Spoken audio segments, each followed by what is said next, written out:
Agora você pode fazer parte do clube de membros do Spurgeon TV. Esses são e-books já disponibilizados para os membros do canal. Todos os dias, novos e-books são adicionados junto com outros benefícios que só os membros têm.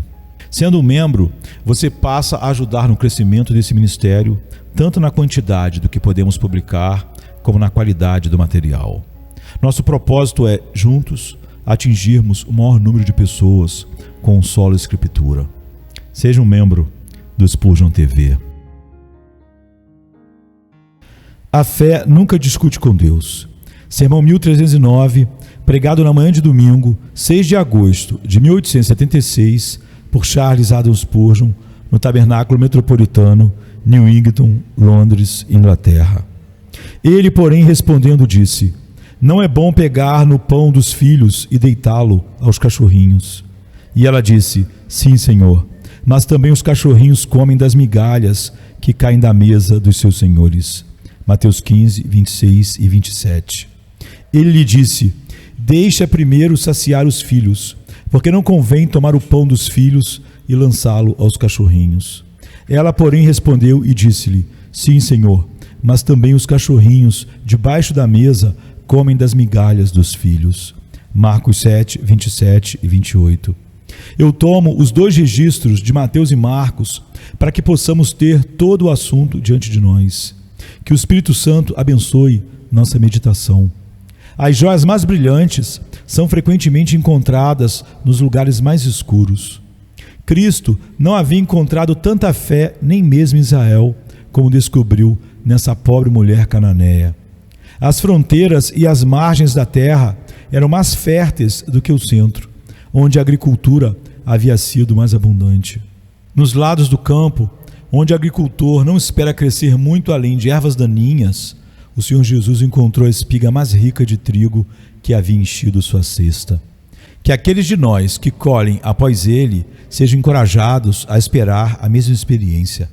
Nunca falemos de qualquer distrito como muito depravado para nos dar conversões, nem de qualquer classe de pessoa como demasiado caídas para se tornarem crentes. Vamos até as fronteiras de Tiro e Sidom, embora a terra esteja sob maldição, pois mesmo lá descobriremos alguns eleitos, destinados a serem joias para a coroa do Redentor. Nosso Pai Celestial tem filhos em todos os lugares. Nas coisas espirituais, descobrimos que as melhores plantas, muitas vezes, crescem nos solos mais estéreis. Salomão falou de árvores e discursou sobre o sopo no muro e o cedro no Líbano. Assim é no mundo natural. As grandes árvores são encontradas em grandes montanhas e as plantas menores em lugares adaptados para suas raízes pequenas. Mas não é assim entre as plantas do plantio da mão direita do Senhor. Pois lá vimos o cedro crescer no muro, grandes santos em lugares onde aparentemente era impossível para eles existirem. E vimos o hisopo crescer no Líbano, uma piedade questionável e insignificante, onde houve inúmeras vantagens. O Senhor é capaz de fazer uma fé forte existir com pouco conhecimento, pouco gozo presente e pouco encorajamento. E uma fé forte nessas condições triunfa e conquista e glorifica duplamente a graça de Deus. Tal era essa mulher cananeia, um cedro crescendo onde o solo era escasso. Ela era uma mulher de fé surpreendente, embora possivelmente tivesse ouvido muito pouco dele em quem ela acreditava. E talvez nunca o tivesse visto até o dia em que caiu aos seus pés e disse: Senhor, ajuda-me. Nosso Senhor tinha um olho muito rápido para detectar a fé. Se a joia estivesse deitada na lama, seus olhos captavam o brilho. Se houvesse uma escolha de trigo entre os espinhos, ele não deixava de perceber. A fé tem uma forte atração para o Senhor Jesus. À sua vista, o rei é mantido nas galerias, e ele clama: você roubou meu coração com um dos seus olhos, com uma corrente de seu pescoço.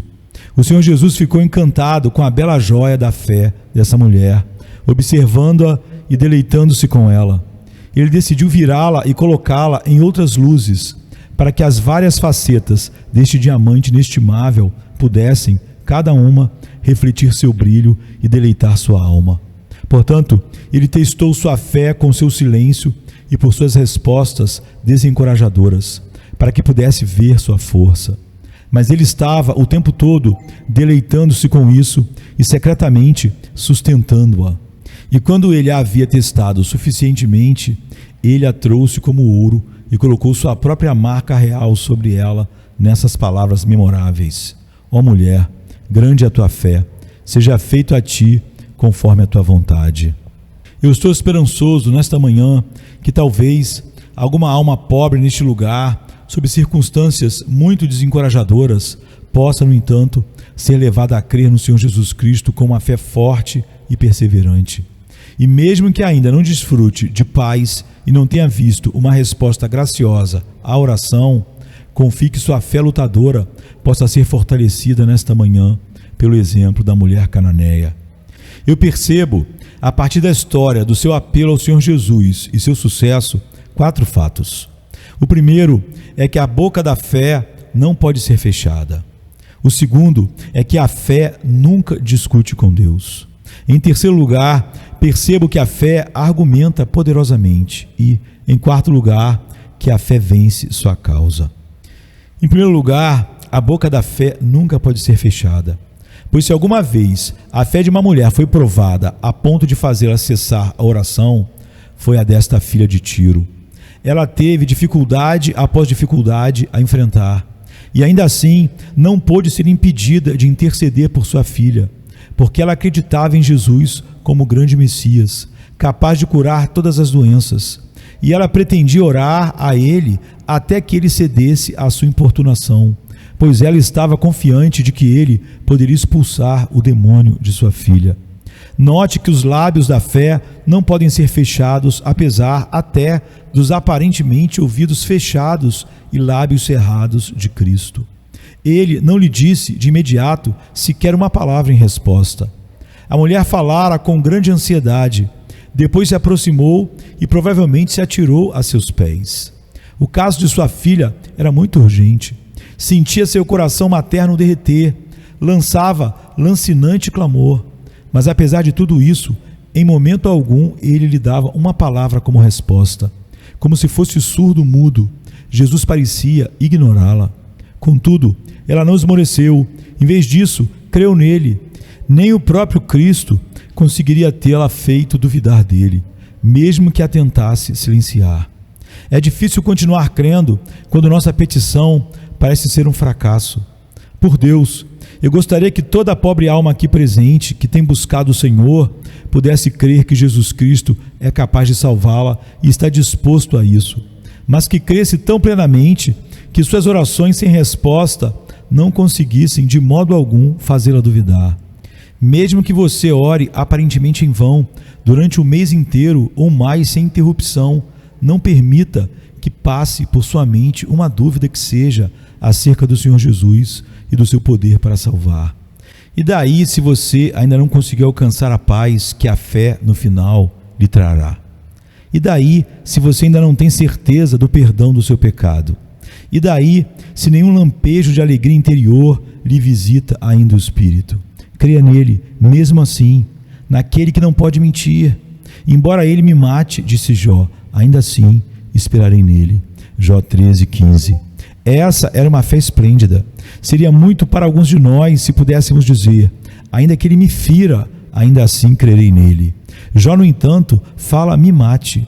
Se ele se passasse por um verdugo e saísse ao meu encalço como que para me destruir, ainda assim eu iria crer que ele está repleto de amor por mim. Cristo é benigno e cheio de graça de toda forma, e não posso duvidar disso.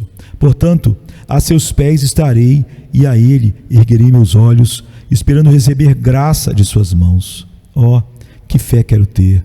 Ah, não haja dúvida.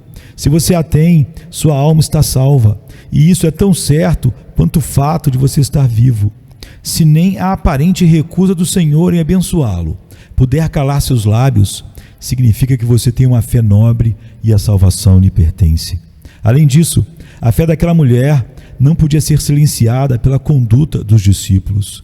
Eles não a trataram propriamente bem, mas não se pode dizer que a tenham tratado mal assim. não eram, na verdade, gentis como seu mestre, pois frequentemente afastava alguns que dele se aproximavam. A algazarra feita pela cananeia, todavia, os aborreceu, e ainda por cima ela resolveu insistir com uma perseverança que lhes pareceu infinita, até que chegaram a Jesus, pedindo: por favor, despede-a, porque vem clamando atrás de nós. Mateus 15, 23. Pobre alma, em nenhum momento ela havia clamado atrás deles, ou seja, lhes suplicado qualquer ajuda, mas sim buscava insistentemente se fazer ouvir pelo próprio Mestre. Os discípulos costumavam assumir, de vez em quando, ares de importância excessiva aos próprios olhos. Esqueciam que os empurrões e ajuntamentos para ouvir o Evangelho não era causado pelo anseio do povo em ouvi-los. Pelo contrário, sabemos que ninguém, depois, daria a mínima atenção ao que tivessem a dizer, não fosse pela mensagem do Evangelho, que ficaram então encarregados de transmitir. Bastaria lhes haver sido dado qualquer outro assunto a tratar e a multidão logo se desfaria.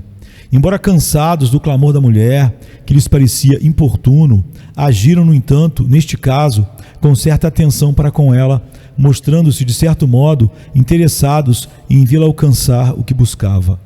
Isso faz que a resposta do nosso Senhor não tenha sido, então, inteiramente inapropriada, pois dirigiu-se a eles: não fui enviado senão as ovelhas perdidas da casa de Israel. Advertia-os, assim, de que não estavam propriamente se importando com a cura da filha da mulher, mas sim que pensavam mais no próprio conforto, ansiosos que se mostravam por se verem livres dela. Despede-a, pediram, porque vem clamando atrás de nós. Mateus 15, 23.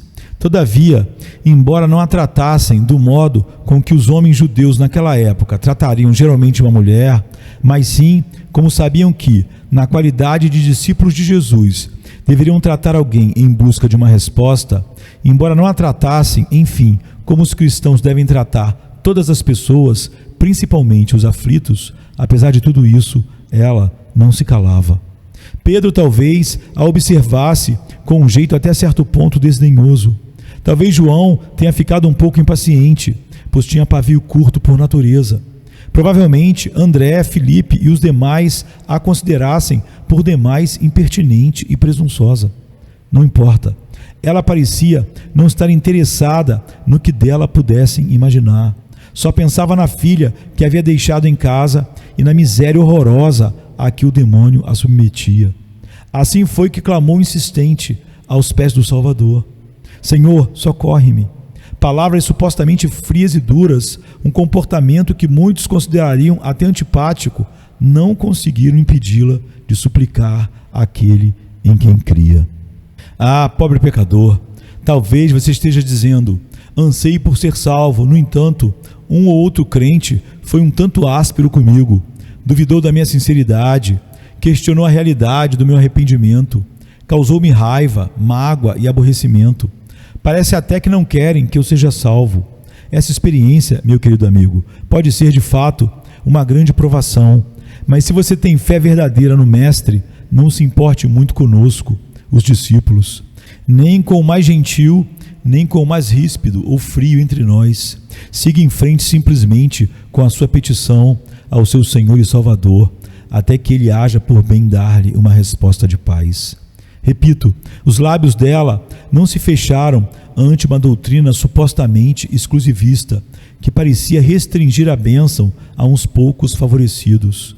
Disse o Senhor Jesus Cristo: não fui enviado senão as ovelhas perdidas da casa de Israel. E embora não exista nada de exclusivista, muito menos de ríspido nesta frase, se bem compreendida, poderia ter se abatido sobre o coração da mulher como um peso de chumbo. Meu Deus, ela poderia ter pensado, ele não foi enviado a mim, então estou buscando em vão por um socorro que ele reserva somente aos judeus. Ora, a doutrina da eleição ensinada nas Escrituras não impede alma alguma de se aproximar de Cristo. Se bem entendida, encoraja mais que desestimula essa aproximação.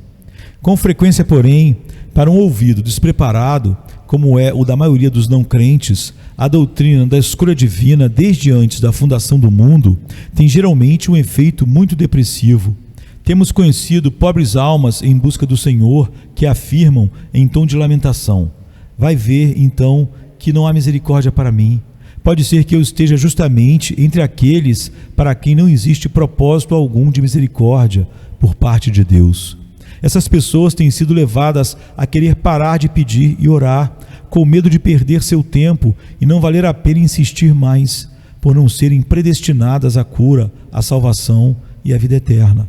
Alma querida, como a fé dos eleitos de Deus se revela em você, então não serão as suas errôneas deduções autocondenatórias extraídas de supostos segredos de Deus que irão deixá-lo de fora. Pelo contrário, se você tem exatamente as características da fé dos eleitos.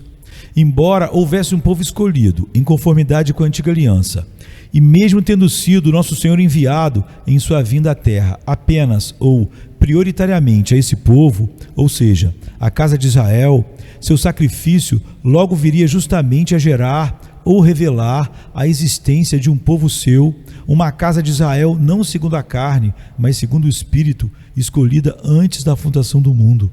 A mulher Ciro-fenícia, por exemplo, estava sem dúvida dentro deste povo escolhido, mesmo que imaginasse ter sido excluída. E você também pode estar incluído neste destino glorioso e que agora tanto o angustia. De todo modo, diga sempre a si mesmo: na eleição da graça, outros tão pecadores quanto eu têm sido incluídos. Por que não aconteceria o mesmo comigo? Têm sido incluídos outros que se sentiam tão cheios de angústia quanto eu por causa do pecado. Por que então eu deixaria de ser incluído? Raciocinando assim, você estará perseverando e seguindo em frente com esperança e, ao mesmo tempo, crendo como Abraão contra a esperança, sem sofrer com nenhuma conclusão por conta própria de qualquer doutrina das Escrituras que possa vir a impedi-lo de crer no escolhido Redentor. Os lábios da fé, neste caso, não estavam fechados por um sentido de indignidade confessa. Cristo mencionou os cachorrinhos, querendo dizer que os gentios eram para Israel como os cães em relação às pessoas, ou seja, de alguma importância, sim, mas secundária. A mulher não contestou, submeteu-se a ele, simplesmente aceitando: sim, Senhor. Achava-se digna, no caso, de ser comparada apenas a um cachorrinho da casa. E não há por que duvidarmos, então, que existisse aí o sentido justamente de não ser digna ou merecedora da bênção de Cristo. Ela não esperava, portanto, conquistar o benefício que buscava, tendo por base seu próprio mérito. Não. Dependia, isso sim, inteiramente da misericórdia e da bondade do coração de Cristo, e não absolutamente de sua reivindicação, da excelência do poder do Senhor, em vez da duvidosa qualidade do seu pleito. Por isso, embora consciente que estava de ser apenas um pobre cãozinho sem mérito, isso não a impediu de clamar e pedir. E ela clamou: Senhor, socorra-me. Ó pecador, se você se sente o pior dos pecadores do lado de fora do inferno, ore mais. Continue orando pela misericórdia divina e nela crendo. Mesmo que o seu senso de indignidade seja tal que tende a poder levá-lo até a autodestruição, ainda assim eu lhe suplico, da mais baixa profundeza do calabouço do seu autodesprezo, clame a Deus, pois sua salvação não depende em medida alguma ou grau algum de você mesmo, de algo que você é ou tenha sido, ou possa vir a ser. Na verdade, você precisa ser salvo de si mesmo, mas não por si mesmo. Cabe a você tão somente se esvaziar para que Jesus possa novamente preenchê-lo. Cabe a você confessar sua imundície para que Ele possa então purificá-lo. Cabe a você considerar-se ser menos do que nada, a fim de que Jesus possa ser mais do que tudo em sua vida. Não permita de modo algum que a quantidade, a obscuridade, a intensidade ou a frequência de suas transgressões, ou quão odiosas possam ser, lhe façam calar a oração. Mesmo sendo um cachorro de rua, abandonado, indigno até mesmo de ser contado entre os cães de raça da matilha do Senhor, mesmo assim, abra sua boca em uma oração de fé. Observemos também haver um tom e uma vitalidade no que o Senhor Jesus disse, que poderia vir a abater a esperança da mulher e reprimir-lhe a oração. Contudo, ela não se deixou abalar nem pelas mais obscuras e deprimentes sugestões da resposta. Não é bom, disse o Senhor, ou seja, não convém, não é apropriado, não é legítimo tomar o pão dos filhos e lançá-lo aos cachorrinhos. Mateus 15, 26. Pode ser que ela não percebesse tudo o que ele talvez quisesse dizer, mas aquilo que compreendia era certamente suficiente para despejar água fria na chama de sua esperança. Contudo, apesar disso, sua fé não se extinguiu. Era uma fé de tipo imortal, dessa que nada ou ninguém pode matar, a fé dos eleitos. A mulher cananeia estava determinada, e o que quer que Jesus quisesse ou não dizer, ela não deixaria de confiar inteiramente nele e somente nele, e a insistir exatamente com ele para ter atendida sua demanda. Há muita coisa no Evangelho e em torno que os homens enxergam apenas como que em meio a uma neblina.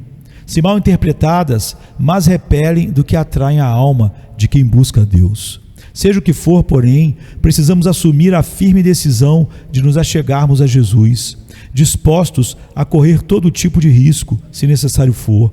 Se eu perecer, pereci, diz a palavra. Além da já comentada grande pedra de tropeço da eleição, existem outras verdades e fatos que quem está buscando o Senhor aumenta ou diminui e interpreta errado, até vir a deparar com 1000 dificuldades para o seu entendimento. Perturba-se então com a experiência cristã, com o novo nascimento, com o pecado inato, com toda e qualquer tipo de coisa. Na realidade, 1000 leões atravessam o caminho da alma que busca chegar a Jesus. Mas aquele que chega a Cristo com a fé que o Espírito Santo concede e que Cristo certamente merece, diz consigo mesmo: nada disso temerei. Socorra-me, Senhor, e eu em ti confiarei. Aproximar-me-ei de ti, passarei por cima dos obstáculos para chegar a ti e me atirarei a teus pés amados, sabendo que todo aquele que vem a ti de maneira nenhuma, tu o lança fora. Em segundo lugar, a fé nunca discute com Deus. A fé simplesmente crê, confia, adora. Observe como Mateus se expressa. Então veio ela e, adorando-o, disse: a fé suplica e ora. Observe como Marcos coloca: rogava-lhe. Ela clamou: Senhor, socorre-me. Depois de ter dito: Senhor, filho de Davi, tem compaixão de mim, como está em Mateus 15, 22.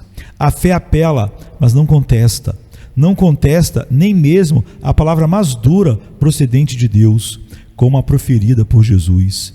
Se a fé contestasse, o que seria uma inverdade, não seria mais fé, pois quem contesta é a descrença. A fé em Deus implica concordância total com o que Ele diz e, por conseguinte, exclui a ideia da dúvida. A genuína fé crê em tudo que sai da boca de Deus, seja desanimador, seja encorajador. Nunca levanta um mais, um se, um no entanto, mas se atém a: tu disseste, Senhor, portanto é verdade. Tu o determinaste, Senhor, portanto está certo. Jamais passa disso. Observe em nosso texto que a fé concorda com tudo o que o Senhor diz. A mulher cananeia respondeu: sim, Senhor. O que Jesus quer dizer? Você pode ser comparada a um cachorrinho. É verdade, Senhor, sou o mesmo. Não é bom tomar o pão dos filhos e lançá-lo aos cachorrinhos. Mateus 15, 26. Tem razão, Senhor. Não seria adequado. Eu não aceitaria que nenhum dos teus filhos fosse privado da graça por minha causa. Ainda não chegou a sua hora, disse Jesus. Os filhos devem ser alimentados primeiro, ou seja, os filhos na hora da refeição e os cachorrinhos depois. Agora é a vez de Israel, dos filhos, os gentios, os cachorrinhos virão depois, mas não agora. Ela quase diz: sei disso, Senhor, e concordo com tudo isso. A mulher cananeia não questiona nem discute a justiça do Senhor de dispensar sua própria graça segundo sua vontade soberana. Ela não erra, como fazem alguns, levantando suas irritadiças objeções à soberania divina. Seria uma prova dela de que teria, como esses, pouca ou nenhuma fé, se assim o fizesse. Ela não discute o plano e a ordem estabelecidos pelo Senhor para a distribuição do pão. Deixe que primeiro se fartem os filhos. Marcos 7, 27, disse Jesus. E ela não contestou ser aquele o momento para isso. Ao contrário de muitos que não aceitam ser agora o tempo aceitável e ficam procrastinando enquanto essa mulher antecipou, sem precisar contestar, o dia da graça. Ela não levantou questão alguma sobre ser impróprio ou não tirar o pão da aliança dos filhos e dar aos gentios incircuncisos. Não tinha nenhuma intenção de que Israel fosse lesado ou deixasse de receber a bênção a que tinha direito por sua causa. Como simples cachorrinho que era, não pensava nem podia aspirar a que qualquer propósito de Deus, qualquer direito da casa divina, viesse a ser alterado só por sua causa. Aqueceu a todas as ordens do Senhor. Essa é a verdadeira fé que salva, a que concorda com a mente de Deus, mesmo quando possa parecer adversa a si, que crê nas declarações e revelações de Deus, quer pareçam agradáveis, quer terríveis, que aceita inteiramente a palavra de Deus, quer seja um bálsamo para a sua ferida, quer seja uma espada a cortar mais ainda. Contra a palavra de Deus verdadeira, ó homem, não lute, curve-se diante dela.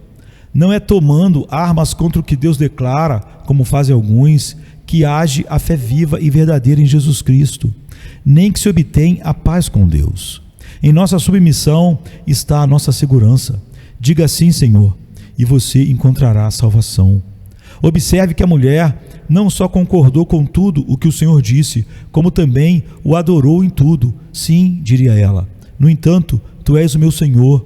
Tu me consideras um cachorrinho, mas tu és o dono. Tu és o meu Senhor. Tu me consideras indigna de receber agora as tuas benesses.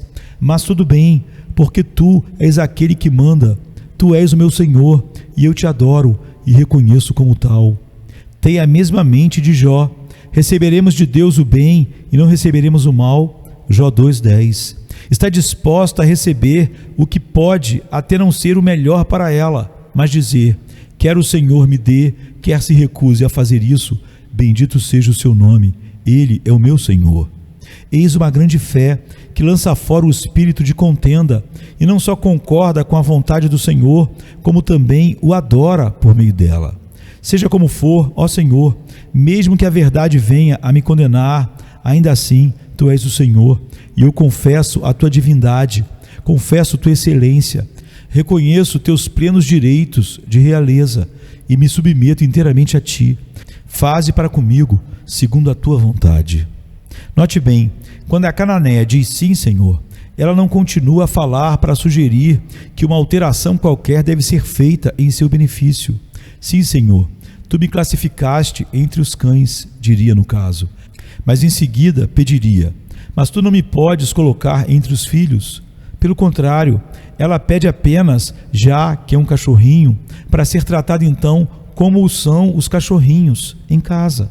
Os cachorrinhos comem das migalhas que caem da mesa. Marcos 7:28, lembra ela. Não quer que propósito algum de Deus seja alterado, nem que ordenação alguma seja mudada, muito menos que se revogue qualquer decreto. Seja feita a Tua vontade, Senhor. Ela é a minha vontade. É a essência do que diz. Ela vislumbra um lampejo de esperança onde, se não tivesse fé, veria apenas a escuridão do desespero. Tenhamos nós uma fé como a dela e jamais entremos em tolas controvérsias com Deus. Chegamos agora a uma parte interessante do nosso assunto, qual seja, a fé argumenta, embora não discuta. Sim, Senhor, disse ela, mas até os cachorrinhos comem das migalhas que caem da mesa. O argumento dessa mulher estava correto e rigorosamente lógico em seu conjunto. Era baseado nas premissas do próprio Senhor. E você sabe que, ao se debater qualquer assunto, não há nada melhor do que pegar as declarações do interpelador e argumentar em cima delas. Ela não prossegue apresentando novas premissas ou discutindo as apresentadas e procurando se defender, como: que é isso, Senhor? Eu não sou um cachorro, não. Em vez disso, concorda: sim, Senhor, eu sei que sou um cachorrinho. Aceita essa declaração de Jesus e a utiliza como um bendito argumento, de modo jamais superado neste mundo. Tomando as próprias palavras da boca do Mestre, usa delas com inspirada sabedoria para prevalecer, como Jacó prevaleceu na luta com o anjo. Existe tamanha força no argumento dessa mulher que praticamente quase me desespero esta manhã para poder conseguir mostrar tudo isso a vocês. No entanto, devo observar que os tradutores causaram grande dano ao texto ao optarem pela conjunção adversativa mais. No grego, ela não existe, mas sim outro termo, bem diferente. Vejamos uma versão que considero mais adequada. Jesus disse: não é bom tomar o pão dos filhos e lançá-lo aos cachorrinhos. Não, responderia ela. Na verdade, não seria bom fazer isso, pois os cachorrinhos já têm a sua parte garantida, já que comem das migalhas que caem da mesa dos seus donos. Seria bastante impróprio dar-lhes o pão dos filhos, porque eles já têm garantido seu próprio pão. Concordo então, Senhor, que não seria bom dar aos cachorrinhos o pão dos filhos, porque já recebem sua parte, comendo das migalhas que caem da mesa dos filhos. Isso é tudo o que eles têm direito e que poderiam querer, e é tudo o que eu desejo, Senhor. Não te peço que me deis o pão dos filhos, só te peço as migalhas que caem da mesa para os cachorrinhos. Analisemos agora a força do seu raciocínio, que se revela de várias formas. A primeira forma expõe a seguir. A mulher argumentou com Cristo da posição de alguém que acalenta uma esperança. Eu sou um cachorrinho, argumenta ela. Mas, Senhor, percorreste um longo caminho até aqui, até Sidom, e como estás em pessoa aqui, na fronteira do meu país, acho que não posso mais me considerar um cachorro de rua, mas sim um cachorrinho de casa, que está debaixo da tua mesa. Marcos nos diz que ela afirma: mas também os cachorrinhos debaixo da mesa comem das migalhas dos filhos. Poderia ter dito de outra forma: Senhor, vês a minha situação, eu era um cão de rua, distante de ti. Agora, porém, tu vieste e pregaste dentro das nossas fronteiras. Estou tendo o privilégio de te ver e ouvir. Muitos têm sido curados e tu estás nesta mesma casa, fazendo atos de divina graça, enquanto observo tudo. Embora eu seja um cachorrinho, estou debaixo da tua mesa. Deixa-me receber, Senhor, pelo menos as migalhas que caem da mesa. Compreende, querido ouvinte, você reconhece que é um pecador, um miserável pecador, mas diz: Senhor, sou um pobre pecador que teve permissão para ouvir o teu evangelho, portanto, como ele me abençoa. Sou um cão, sim, mas estou debaixo da mesa. Trata-me como tal. Se há um sermão sendo pregado para o conforto do teu povo, estou presente para ouvi-lo. Sempre que os santos se congregam, preciosas promessas são apresentadas e eles se regozijam nelas. Estou ali, olhos voltados para cima, ansiando poder estar entre eles. Agora, Senhor, como me deste a graça de deixar ser um ouvinte do Evangelho, creio que não me rejeitarás em meu desejo de ser também um receptor dele. Pois com que finalidade e propósito me trouxeste para tão perto de ti, ou chegaste tão perto de mim, se depois de tudo tu me rejeitasses? Cão eu sei que sou, mas estou debaixo da tua mesa. É um privilégio ser favorecido com a possibilidade de permanecer junto dos filhos, mesmo que para deitar a seus pés. Oro a ti então, bom Senhor, já que agora tenho permissão para erguer os olhos a ti, para te pedir esta bênção. Não me rejeites. Para mim, parece que foi esse um ponto forte no caso da mulher, que ela soube utilizar e muito bem. Seu argumento foi, ainda, encorajador do seu relacionamento. Sim, Senhor, diz ela, mas até os cachorrinhos comem das migalhas que caem da mesa dos seus donos. Veja a ênfase dada aqui por Mateus, da mesa dos seus donos, Mateus 15, 27. Não posso dizer que és meu pai, Senhor, tampouco erguer os olhos e reivindicar o privilégio de ser teu filho, mas tu, pelo menos, és meu mestre, meu senhor, e os senhores, os donos, dão de comer a seus cães. Pelo menos as migalhas que caem da sua mesa, eles deixam para os cachorros que os têm como dono. Esse argumento é muito parecido com aquele sugerido pela mente do pobre filho pródigo ao retornar à casa paterna. Ele achou que deveria dizer ao pai: trata-me como um dos teus empregados. Lucas 15, 19. A diferença está apenas no fato de a fé dele ter sido mais frágil que a da mulher cananeia. Senhor, se não mantenho uma relação contigo como filho, sou, no entanto, tua criatura. Tu me fizeste, de modo que olho para ti e te imploro com veemência que não me deixes perecer. Se não tem nenhum outro ponto de apoio em ti, tenho este, pelo menos. Devo te servir e sou, portanto, teu servo, embora um fugitivo. Pertenço a ti, ao menos pela aliança das obras, se não pela aliança da graça. Ó, já que sou teu servo, não me rejeites por completo. Tu tens propriedade sobre mim, de todo modo, pela criação. Olha para mim e me abençoa. Os cachorrinhos comem as migalhas que caem da mesa dos seus donos. Permita-me fazer o mesmo. A mulher observa a relação do cachorrinho com seu dono e tira o máximo proveito disso com bendita criatividade, que faríamos bem em imitar. Observemos ainda que ela usa como argumento a associação com os filhos.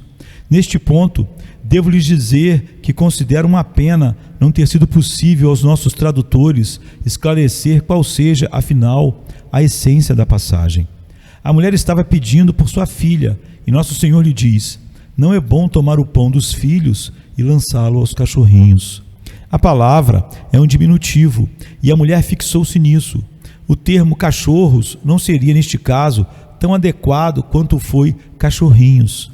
Observem que a mulher retruca: sim, Senhor, mas até os cachorrinhos comem das migalhas. No Oriente, na época, mandava a regra que os cães não entrassem em casa. Eram considerados animais imundos, que perambulavam pelas ruas sem que ninguém lhes desse importância, quase, na verdade, selvagens. O cristianismo elevou o cão a uma condição melhor, fazendo dele companheiro do homem, como de toda criatura bruta. Até que a crueldade da vivissecção e as brutalidades das pessoas vieram a ser conhecidas como horrores de uma época bárbara que ficou no passado. De todo modo, o cão ainda ocupa posição bem inferior na escala de vida no Oriente. Em alguns lugares, vagueia pelas ruas em busca de comida e tem um temperamento pouco melhor que de um lobo. Os orientais adultos, em geral, não criam cães, tendo preconceito contra eles. Já as crianças, não sendo tão tolas, se relacionam mais com os cãezinhos. O pai costuma não permitir aos cães se aproximarem dos filhos, mas os filhos, desconhecendo o motivo dessa insensatez, não dão a ela maior importância e fazem os cachorrinhos acompanhá-los em suas brincadeiras. Assim, os cachorrinhos entram para debaixo da mesa, sendo tolerados dentro de casa mais por causa das crianças. A mulher cananeia parece argumentar nesse sentido: tu nos consideras, e eu assim também me considero, e a minha filha, cachorrinhos. Pois então, os cachorrinhos estão debaixo da mesa junto aos filhos. Eles se relacionam com as crianças, tal como estive com teus discípulos.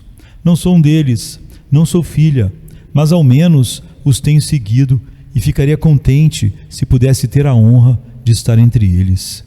Para ser sincero, como eu gostaria que alguma pobre alma se agarrasse a essa palavra e dissesse: Senhor, não mereço reivindicar ser considerado um dos teus filhos, mas amo estar sentado entre eles. Nada me dá maior felicidade do que estar junto deles.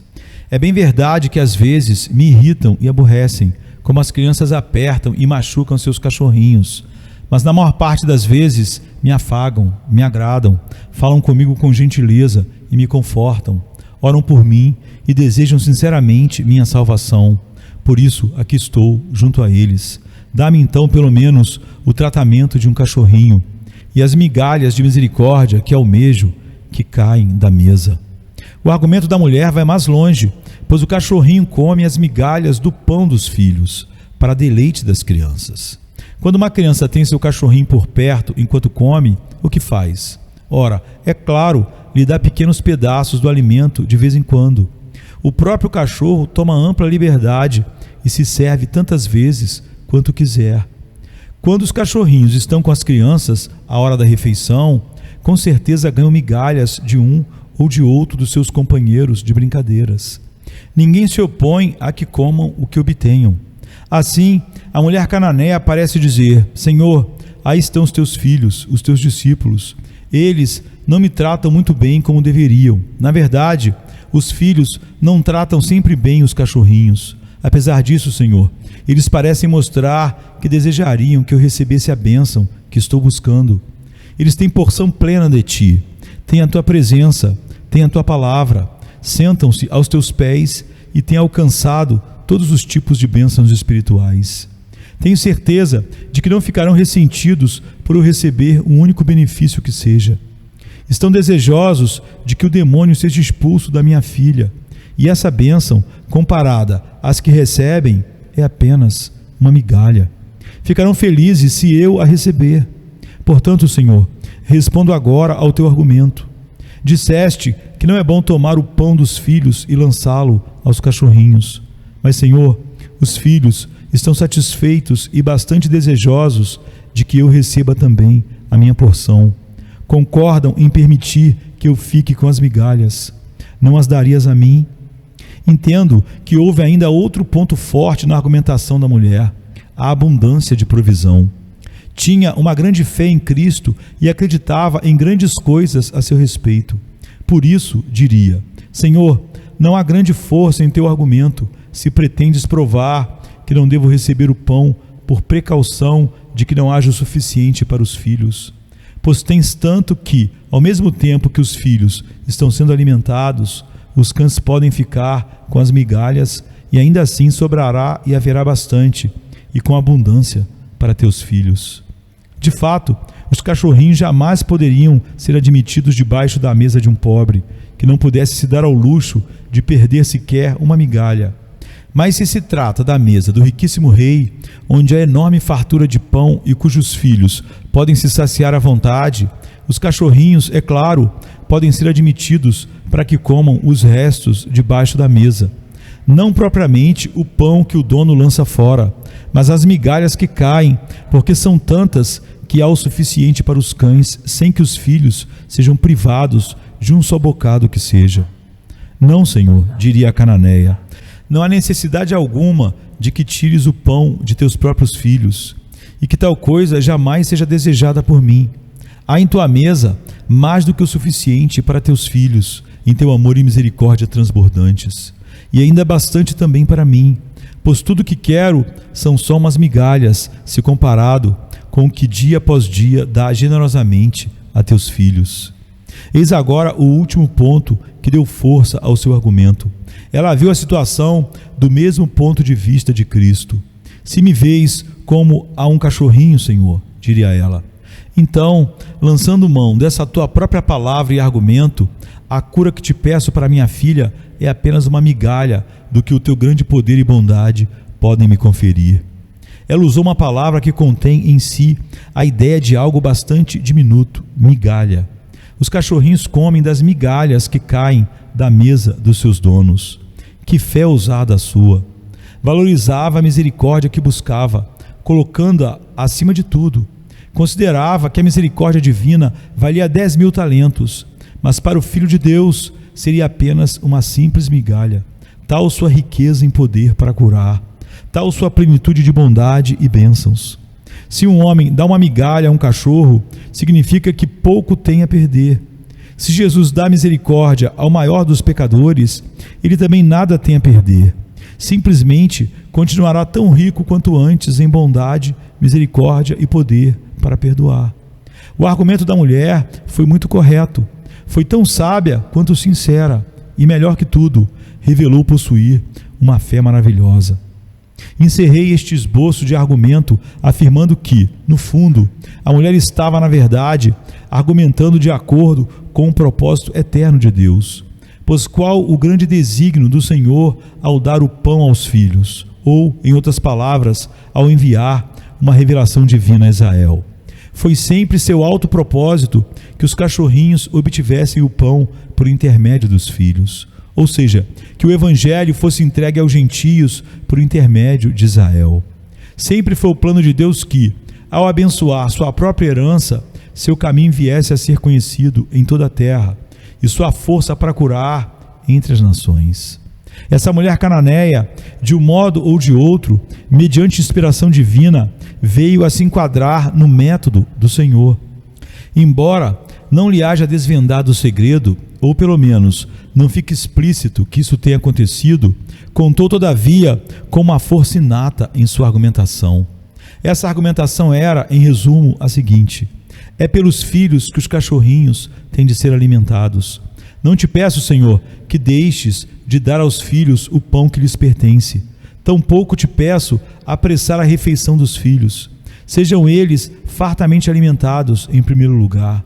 Mas, ainda enquanto estejam se alimentando, permita-me receber das migalhas que caem das mãos bem cheias deles, e já me darei por satisfeita. Este é um argumento altamente estimulante para você, pobre pecador que se aproxima de Deus. Deixo em suas mãos e oro para que o Espírito de Deus o ajude a usá-lo. Se conseguir usá-lo bem, você prevalecerá com o Senhor, como quer o Senhor neste dia. Nosso ponto de encerramento é este: a fé consegue o que quer. A fé da cananeia, em primeiro lugar, conquistou-lhe um elogio. Jesus disse: ó mulher, grande é a tua fé. Mateus 15, 28. Ela, bem provavelmente, nunca ouvira profecias relacionadas a ele. Não nascera nem fora criada e educada de tal modo a que provavelmente viesse a acabar se tornando uma crente em Jesus. E, no entanto, tornou-se uma fiel de primeira grandeza. Foi maravilhoso que isso acontecesse. E, na verdade, a graça se delicia em operar maravilhas. Ela nunca antes vira o Senhor em toda a sua vida. Tampouco era dos que o acompanhavam onde quer que fosse. Contudo, bastou vê-lo uma única vez para adquirir esta grande fé. Foi surpreendente, sim, mas a graça de Deus é sempre surpreendente. Provavelmente, também nunca tivesse visto antes o milagre dele. Toda a sua fé certamente teve de se apoiar sobre o que ouvira a seu respeito por alto em seu país, que o Messias dos judeus viera e estava operando maravilhas. A Ciro-Fenícia creu que aquele homem de Nazaré e o Messias eram a mesma pessoa, ali presente, e nisso inteiramente confiou. Ó irmãos, com todas as vantagens que vocês têm, com as oportunidades que se nos apresentam de conhecermos a vida inteira de Cristo e compreendermos as doutrinas do Evangelho conforme nos foram reveladas no Novo Testamento, com vários anos de observação e experiência, nossa fé não deveria, então, ser muito mais forte do que é. Essa pobre mulher não nos envergonha quando a vemos com tão parcas oportunidades, ser tão forte na crença em Cristo, a ponto de Ele próprio a elogiar, dizendo: ó mulher, grande é a tua fé. Sua fé, porém, foi mais além, pois ela conquistou um elogio pelo seu modo de agir.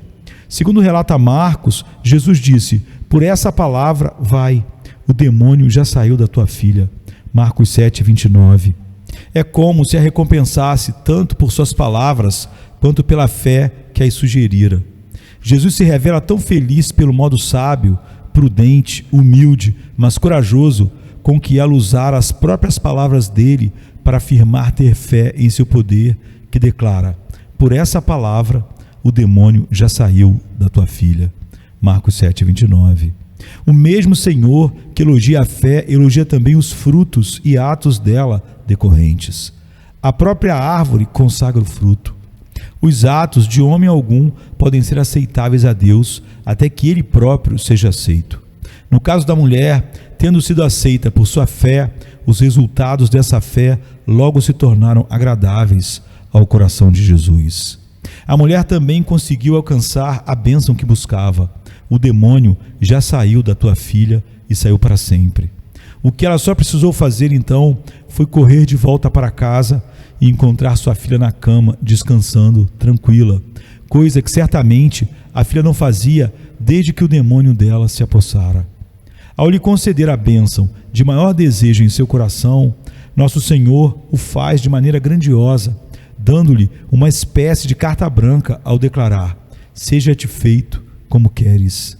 Não conheço nenhuma outra pessoa que tenha recebido dele tal palavra: seja-te feito como queres. Foi como se o Senhor da glória se rendesse por opção própria aos braços vitoriosos da fé de uma corajosa e humilde mulher. Grande fé o Espírito Santo lhe concedera. O Senhor concede a você e a mim, em todos os tempos da nossa luta, a capacidade de vitória total mediante a nossa fé. Nem podemos imaginar quão grande e precioso será o tesouro que receberemos quando o Senhor nos disser: seja-te feito como queres. O desfecho disso tudo é que essa mulher é uma lição para todos os excluídos. Para você que se considera além da mais pálida esperança. Para você que não foi criado na casa de Deus e talvez tenha deixado de lado toda e qualquer fé em Deus quase a sua vida inteira. A pobre mulher cananeia era de Sidom, vinha de um povo que fora condenado a morrer muitos séculos antes, uma das sementes amaldiçoadas de Canaã. Contudo, apesar de tudo isso, tornou-se grande no reino dos céus, simplesmente porque recebeu o dom da fé e creu. Não há motivo pelo qual aqueles que se imaginam fora da igreja de Deus não lhe ocupem o centro e venham a ser a luz mais ardente e brilhante de todas. Ó vocês, pobres proscritos e distantes, confortem-se e se fortaleçam. Venham a Jesus Cristo e confiem a vida em suas mãos.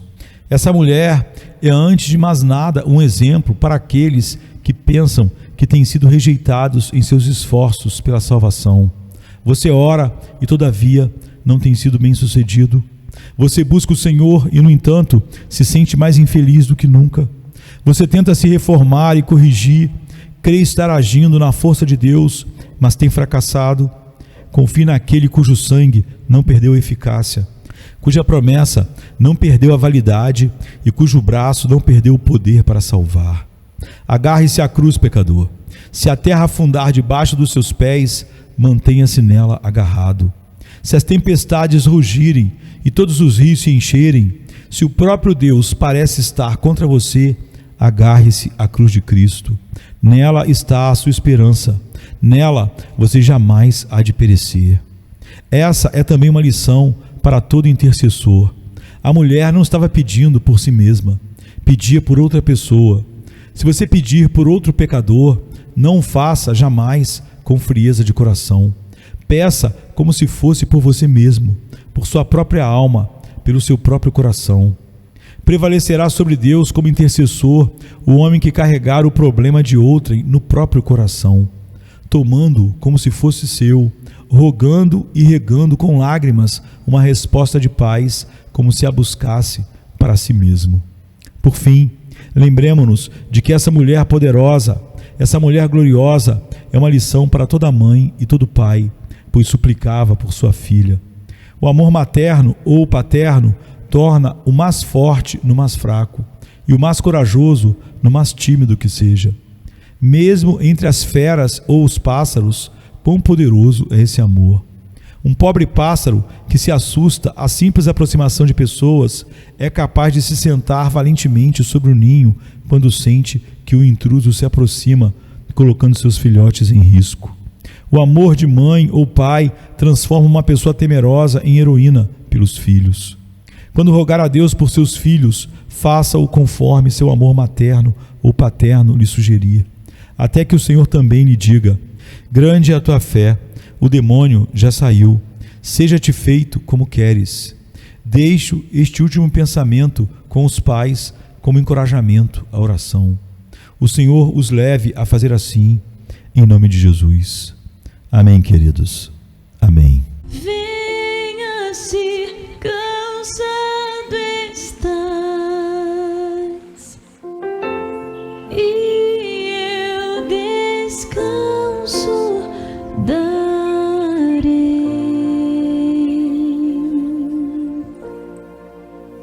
Tu descansarás. Venha-me se não tens paz, e eu darei paz sem fim. Terás paz sem fim. O meu jugo é leve, o meu fardo graça dá. Tome tua cruz, te darei a paz.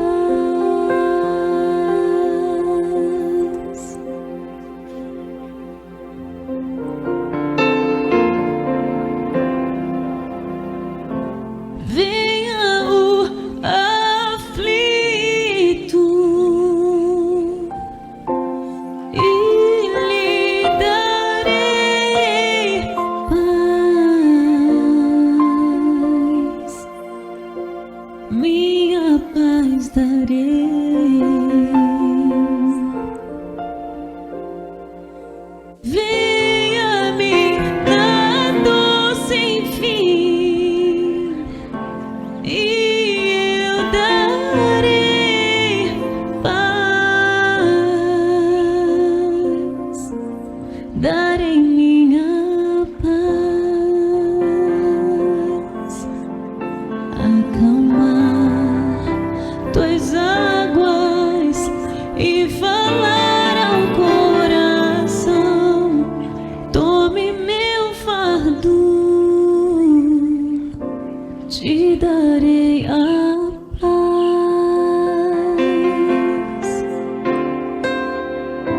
Venha a mim,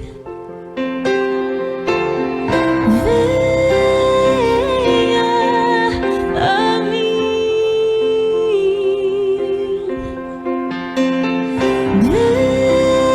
venha a mim.